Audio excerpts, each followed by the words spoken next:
ان الحمد للہ نحمده ونصلی علی رسولہ الکریم اما بعد فاعوذ باللہ من الشیطان الرجیم بسم اللہ الرحمن الرحیم الحمد للہ رب العالمین الرحمن الرحیم مالک یوم الدین صدق اللہ العظیم۔ کلام مقدس قرآن مجید کا پہلا پارہ ہے، اور پہلے پارے کے جو احکامات، جو مسائل اللہ تعالیٰ نے بیان کیے ہیں اس کو خلاصتاً بیان کرنے کی کوشش کرتا ہوں۔ کلام مقدس قرآن مجید کے اس پہلے پارے کی ابتدا ہوتی ہے سورۃ الفاتحہ سے۔ الحمدللہ رب العالمین، مسلمان بچہ اس سورت سے واقف ہے، کیونکہ نماز کا یہ لازمی حصہ ہے یہ سورت۔ اس سورت کے کافی سارے نام ہیں، فاتحہ بھی اس کا ایک نام ہے۔ فاتحہ کا مطلب ہوتا ہے کھولنا، تو چونکہ اس سورت سے آگے پورا قرآن کھل رہا ہے تو اس لیے اس کو فاتحہ کہتے ہیں۔ فاتحہ جیسے افتتاح بھی کہتے ہیں، افتتاح کسی چیز کو شروع کرنا، تو قرآن مجید یہاں سے شروع ہو رہا ہے اس لیے اس کو فاتحہ کہتے ہیں۔ اور اسی طرح اس کا ایک سورت کا نام یہ بھی ہے سورۃ الشفاء، یعنی کہ اس سورت کو کسی بھی بیماری پر یا بیمار پر پڑھ کر دم کیا جائے تو اللہ تعالیٰ اس کو شفا عطا فرماتے ہیں۔ اور اس سورت کا ایک نام سورۃ الصلاۃ بھی ہے، نماز، کیونکہ اللہ تعالیٰ نے ایک حدیث قدسی میں خود کہا ہے قسمت الصلاۃ بینی و بین عبدی، میں نے اپنے اور اپنے بندے کے درمیان نماز کو تقسیم کر دیا ہے۔ اور پھر یہ سب بیان کرنے کے بعد اللہ تعالیٰ نے کیا وضاحت فرمائی کہ کون سی نماز کو تقسیم کیا؟ فرمایا کہ بندہ جب نماز میں کھڑا ہو کے پڑھتا ہے الحمدللہ رب العالمین الرحمن الرحیم مالک یوم الدین ایاک نعبد، یہاں تک آدھی سورت فاتحہ ہو جاتی ہے، تو اللہ تعالیٰ فرماتے ہیں کہ یہاں تک بندہ یہ جو نماز پڑھ رہا ہے، یہ جو فاتحہ پڑھ رہا ہے، یہ میرے لیے پڑھ رہا ہے، کیونکہ اس میں ساری اللہ کی تعریف ہے۔ اور آگے ہے وَإِيَّاكَ نَسْتَعِينُ اهْدِنَا الصِّرَاطَ الْمُسْتَقِيمَ صِرَاطَ الَّذِينَ أَنْعَمْتَ عَلَيْهِمْ غَيْرِ الْمَغْضُوبِ عَلَيْهِمْ وَلَا الضَّالِّينَ۔ اب یہ یہاں تک ہے، بندہ اللہ سے دعا مانگ رہا ہے، تو یہ بندے کے لیے ہے، اور یہی اللہ تعالیٰ کا فرمان ہے کہ میں نے نماز کو تقسیم کر دیا ہے اپنے اور اپنے بندے کے درمیان۔ یعنی نماز اللہ تعالیٰ کس کو کہہ رہے ہیں؟ سورۃ فاتحہ کو، کیونکہ فاتحہ کو تقسیم کیا نا، آدھی اللہ کی تعریف ہے اور آدھی میں بندہ اللہ سے دعا مانگ رہا ہے، تو اس کو سورۃ الصلاۃ بھی کہتے ہیں۔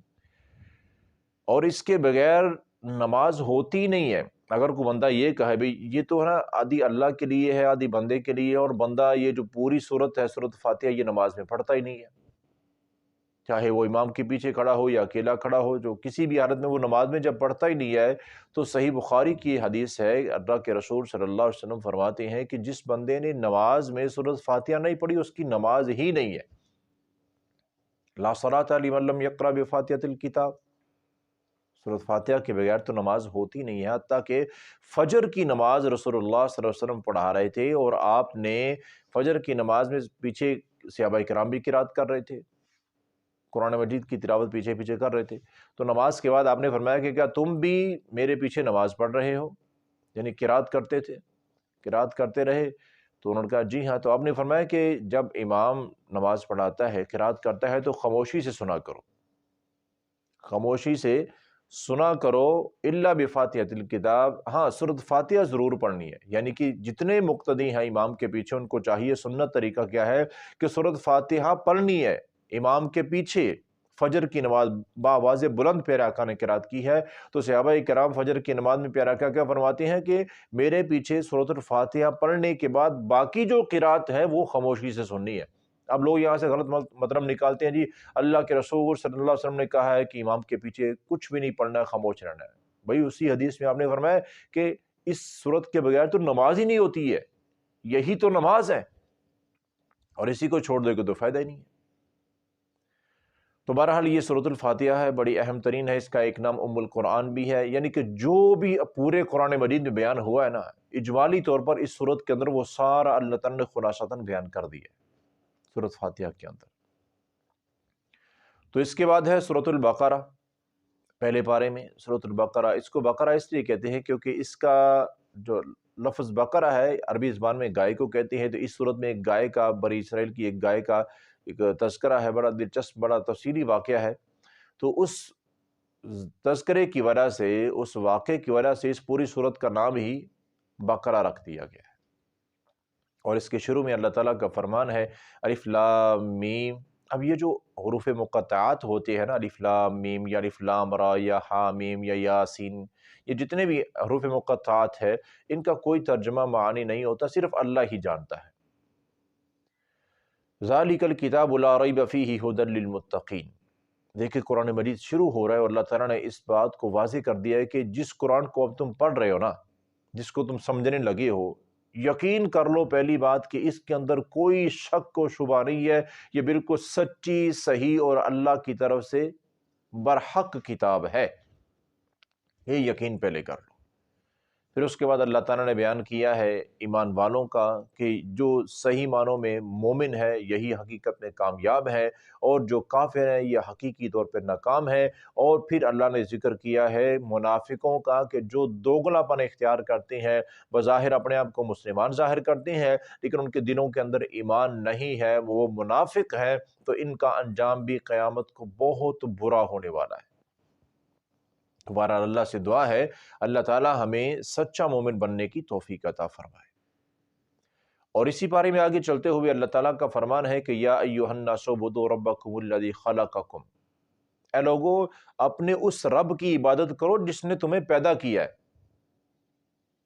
اللہ کے علاوہ کوئی پیدا کرنے والی ذات نہیں ہے، تو پھر عبادت بھی صرف اللہ کی کرنی چاہیے۔ اور جیسے کہ سورۃ الفاتحہ میں ابھی ہر نماز میں، نماز تو 5 مرتبہ فرض ہے، سورۃ فاتحہ ہر رکعت میں پڑھی جاتی ہے، تو کیا ہم کہتے ہیں ایاک نعبد، یا اللہ ہم تیری ہی عبادت کرتے ہیں، وایاک نستعین، اور تجھ ہی سے مدد۔ اب اللہ ہی کی عبادت اور اللہ ہی سے مدد کا یہ جو دعویٰ کرنے کے بعد بھی اگر کوئی مسلمان کسی قبر پہ جھکتا ہے، کسی پیر کے آگے جھکتا ہے، یا کسی اور کے نام لے کر مدد کے لیے پکارتا ہے، غیب میں مدد، یا کسی اور کے نام سے دعا مانگتا ہے، تو یہ سارا شرک کر رہا ہے، جو کہ بہت بڑا گناہ ہے۔ تو اس لیے اللہ تعالیٰ کا فرمان کیا ہے کہ اے لوگو عبادت اس کی کرو جس نے تمہیں پیدا کیا ہے، کسی اور کی عبادت جائز ہی نہیں ہے، بالکل 100% جائز نہیں ہے۔ اور اسی طرح آگے چلتے ہوئے اسی پارے میں اللہ تعالیٰ کا فرمان ہے وَإِذْ قَالَ رَبُّكَ لِلْمَلَائِكَةِ إِنِّي جَاعِلٌ فِي الْأَرْضِ خَلِيفَةً۔ اللہ تعالیٰ نے حضرت آدم علیہ السلام اور ابلیس شیطان کا پورا واقعہ بیان کیا ہے تفصیلی طور پر، تو یہاں پہ ہمارے لیے بہت بڑا سبق ہے، ابا واستکبر۔ یہ جو ابلیس ہے، یہ شیطان، یہ مردود ٹھہرا، اس کو یہ جہنمی ٹھہرا ہمیشہ کے لیے۔ اس کی وجہ اللہ تعالیٰ نے بیان کر دی ہے کہ واستکبر، اس نے تکبر کیا تھا۔ تو تکبر میرے بھائی اور اللہ کو پسند نہیں ہے۔ اس نے تکبر کیا کیا تھا؟ کیا وہ اکڑ کے چل رہا تھا؟ نہیں، ایسا کچھ بھی نہیں تھا۔ تو تکبر یہ بھی ہوتا ہے کہ اللہ کی بات، اللہ کا حکم سننے جاننے کے بعد ابھی اس پر عمل نہ کرنا۔ اس کو اللہ کا حکم تھا نا کہ آدم علیہ السلام کو سجدہ کرو، اس نے نہیں کیا۔ تو اگر یہی حکم ہمیں بھی ہے کہ اس ٹائم پہ نماز ادا کرو، ہم نہیں کرتے ہیں، تو پھر ہمارے اور شیطان کے درمیان کیا فرق رہ گیا؟ دونوں نافرمان ٹھہرے۔ تو اس لیے اللہ تعالیٰ کا جب حکم آ جائے تو فوراً سر جھکا کے اس پر عمل کرنا چاہیے، یہی اللہ تعالیٰ کے ہاں پسندیدہ چیز ہے، وگرنہ نافرمان ٹھہریں گے۔ اور اسی طرح اسی بارے میں اللہ تعالیٰ نے ایک اور بڑا وضاحت کے ساتھ ایک چیز کو بیان کیا ہے کہ وَلَقَدْ عَلِمْتُمُ الَّذِينَ اعْتَدَوْا مِنْكُمْ فِي السَّبْتِ فَقُلْنَا لَهُمْ كُونُوا قِرَدَةً خَاسِئِينَ۔ کیا فرمایا کہ تم جانتے ہو اصحاب سبت کو، ہفتے والے دن یہ یہودیوں نے کیا چال چلی تھی ہیلے بہانے کے ساتھ۔ وہ کیا کرتے تھے کہ اللہ نے منع کیا تھا کہ مچھلی نہیں پکڑنی ہے، تو وہ بہانے سے ہفتے کے دن وہ مچھلیاں دائیں بائیں گڑوں میں کر لیتے تھے اور اتوار والے دن پکڑتے تھے، یعنی کہ ہیلے بہانے سے وہ گناہ کا کام نافرمانی کرتے تھے۔ تو ہیلے بہانے سے، نام بدلنے سے، طریقہ بدلنے سے کوئی بھی حرام کام جو ہے وہ حلال اور جائز نہیں ہو جاتا ہے۔ مثال کے طور پہ آج کے دور میں شراب کا نام بدل دیں تو کیا وہ حلال ہو جائے گی؟ بوتل کے اوپر کچھ اور لکھا ہوا ہو۔ سود کا نام بدل دیں تو کیا وہ حلال ہے؟ اسی طرح زنا کا نام اگر ڈیٹ رکھ دیں، فحاشی بے حیائی کا نام اگر انٹرٹینمنٹ رکھ دیں، تو کیا یہ جائز ہے؟ نہیں میرے بھائیو، ناجائز ناجائز ہی ہے، حرام حرام ہی ہے، اور اسی طرح رشوت، چائے پانی کے نام پر اگر رشوت لی جاتی ہے تو وہ بھی حرام ہی ہے۔ تحفہ ہدیہ کے نام پر اگر رشوت ہی لی جا رہی ہے تو نام چینج کرنے سے حرام کام جائز نہیں ہو جائیں گے۔ یہی اللہ تعالیٰ نے پہلے بارے میں بیان کر دیا ہے۔ انہی چیزوں کو ہم نے سمجھنا ہے اور پھر زندگی کو اس کے مطابق ہم نے لے کے چلنا ہے کہ حرام جو ہے وہ حرام ہی ہے، کسی ہیلے بہانے سے حلال نہیں ہو جائے گا۔ اور اسی طرح اللہ تعالیٰ کا فرمان ہے کہ لا تعبدون الا اللہ، میرے علاوہ کسی کی عبادت جائز نہیں ہے، وبالوالدین احسانا، اور والدین کے ساتھ برا سلوک بھی جائز نہیں ہے۔ والدین کے ساتھ ہمیشہ اچھا سلوک کرنا ہے، وذی القربی، قریبی رشتہ داروں کے ساتھ، والیتامی والمساکین، یتیم و مسکینوں کے ساتھ، وقولوا للناس حسنا، اور ہمیشہ لوگوں کے ساتھ اچھے اخلاق سے پیش آنا ہے۔ یہ اللہ تعالیٰ کے ہاں پسندیدہ عمل ہے، یہ خوبیاں ہمیں اپنانی ہیں۔ اور اسی پارے میں آگے چلتے ہوئے اللہ تعالیٰ کا فرمان ہے وما کفر سلیمان ولکن الشیاطین کفروا یعلمون الناس السحر، یہ جو جادو کرنا، کروانا، سیکھنا، سکھانا ہے، یہ کفریہ کام ہے۔ اللہ معاف کرے، ہمارے معاشرے میں جادو ٹونا تو اتنا عام ہو چکا ہے، فرمایا کہ یہ کفریہ کام ہے۔ جو بندہ یہ جادو کر رہا ہے، کروا رہا ہے، وہ کافرانہ حرکتیں کر رہا ہے، کفریہ کام کر رہا ہے، کفر کر رہا ہے، وہ 100% حرام ہے۔ اپنی آخرت تباہ نہ کریں اسی جادو ٹونے کے چکر میں، اپنے ایمان سے ہاتھ دھو بیٹھیں گے۔ کبھی اس جادو کے کرنے کروانے کے قریب تک نہیں جانا، سیکھنے سکھانے کے قریب تک نہیں جانا۔ اور ایک اور بات کی اللہ تعالیٰ نے بڑی وضاحت بیان کی ہے اسی بارے میں کہ ومن اظلم ممن منع مساجد اللہ ان یذکر فیہا اسمہ وسعی فی خرابها، اللہ تعالیٰ کا فرمان ہے کہ جو لوگ مسجدوں کی آبادی کو خراب کرتے ہیں، ایک مسجد آباد ہے، لوگ عبادت کرتے ہیں بڑے سکون اطمینان سے، اور کچھ لوگوں کی وجہ سے، کچھ لوگوں کی انا پرستی کی وجہ سے، کچھ لوگوں کی ضد کی وجہ سے، یا کچھ لوگوں کی کچھ حرکتوں کی وجہ سے اگر مسجد میں لوگ عبادت کرنے سے تنگ آ رہے ہیں اور مسجد بے آباد ہوتی جا رہی ہے، لوگ مسجد کو چھوڑتے جا رہے ہیں، وہ لوگ مسجد میں خرابی پیدا کر رہے ہیں، تو اللہ تعالیٰ کا فرمان ہے ومن اظلم، ان سے بڑا ظالم کون ہے؟ یعنی یہ سب سے بڑے ظالم ہے جو مسجد میں لوگوں کو عبادت کرنے میں روک رہے ہیں، رکاوٹ بن رہے ہیں، تنگی دے رہے ہیں، لوگوں کو پریشان کر رہے ہیں، لوگ اس مسجد کو چھوڑتے جا رہے ہیں، اور ان کی وجہ سے مسجد میں بے آبادی ہو رہی ہے۔ تو اللہ تعالیٰ کا فرمان سنیے، اللہ تعالیٰ فرماتے ہیں کہ ان کو چاہیے کہ اللہ سے ڈر جائیں،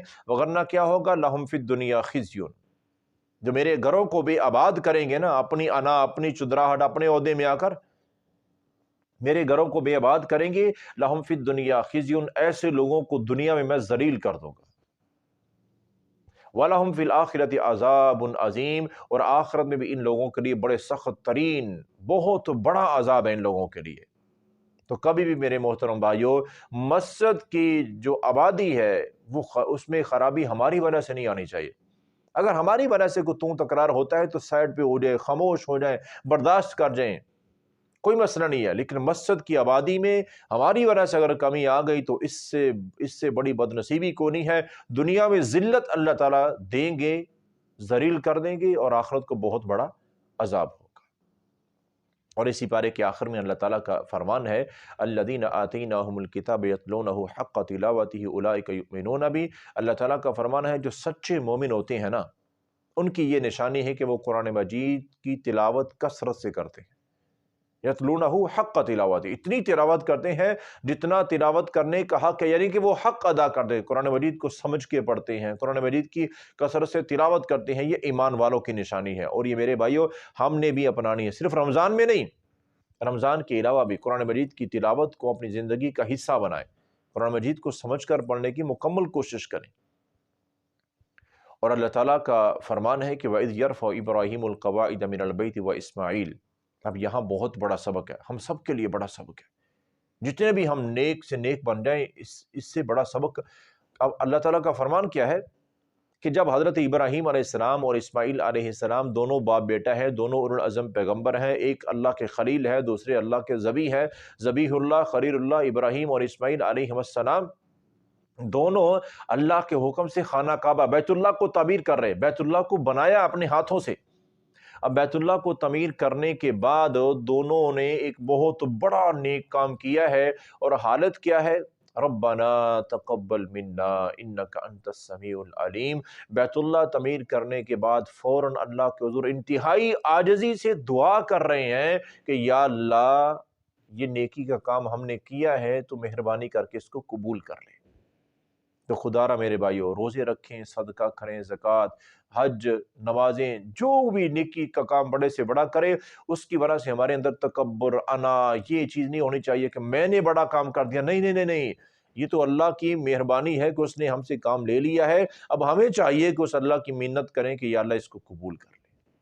قبولیت سے بات بنے گی۔